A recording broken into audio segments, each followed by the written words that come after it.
About the video, because I've never seen a video like that played in this room. It looks a bit like a campaign ad. Who produced that video for you? That was done by a group in the office, and it was done we just put some clips together. I could give you, I'll bet you I have over 100 more clips, even better than them. They were just pieced together over the last 2 hours.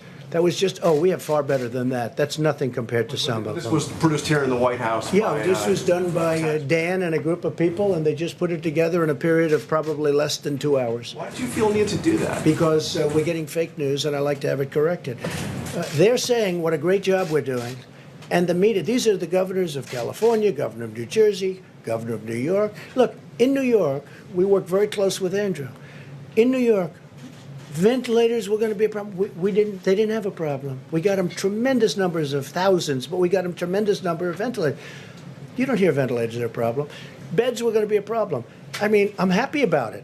The Javits Center, which is incredible, is almost empty. This is ABC's John Carl holding Trump's feet to the fire for having aired a campaign ad during a press briefing, which I'll show you a few seconds of to give an idea, without being yet another outlet to unwittingly distribute White House propaganda.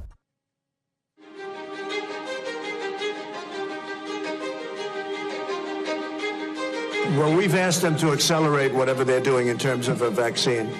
We will be suspending all travel from Europe to the United States for the next 30 days. To unleash the full power of the federal government in this effort today, I am officially declaring a national emergency. Medicare patients can now visit any doctor by phone or video conference at no additional cost.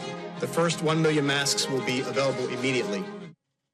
And this is the consequence of denying someone who needs constant adulation the ability to hold his rallies. Because now he's turned his daily coronavirus press briefings, where he's supposed to be held to account for his administration's botched handling of the outbreak that has led to more than 500,000 cases and nearly 25,000 deaths, into campaign rallies. From bringing up his mouthpieces to congratulate him on a job well done, to literal propaganda videos, Trump is now exploiting a pandemic that he exacerbated for his own personal benefit. Of course, the downside of not understanding or even caring about the law is that Trump constantly breaks it, and that seems to be the case here. The reason that John Carl asked who produced that clip is because either this was put together by White House staff and therefore paid for with our tax dollars, which could implicate his staff in a violation of the Hatch Act, a federal law that limits federal employees' work on political campaigns, or it was made by his campaign and played in a government building, which, surprise, is also illegal. With that said, I think the last thing Trump is concerned with is breaking the law. But the more absurd part here is that Trump would even think that using this forum is appropriate to congratulate himself in the first place.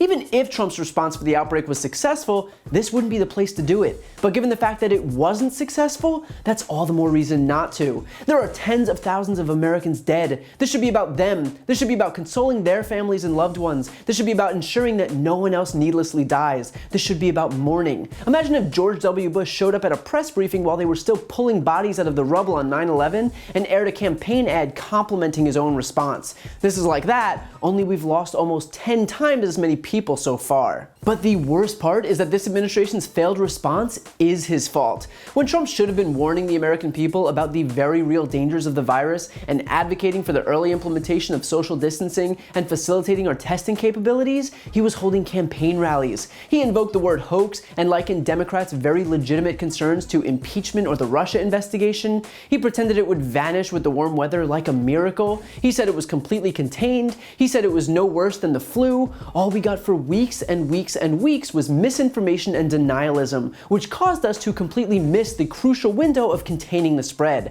That's not China's fault. It's not Obama's fault. It's not Biden's fault. It's not Michigan Governor Gretchen Whitmer's fault. It's not the Mexican border's fault. It's Trump's fault. So for him to then use a forum made necessary by his own failings to congratulate himself is beyond delusional and yet perfectly on brand for Donald Trump.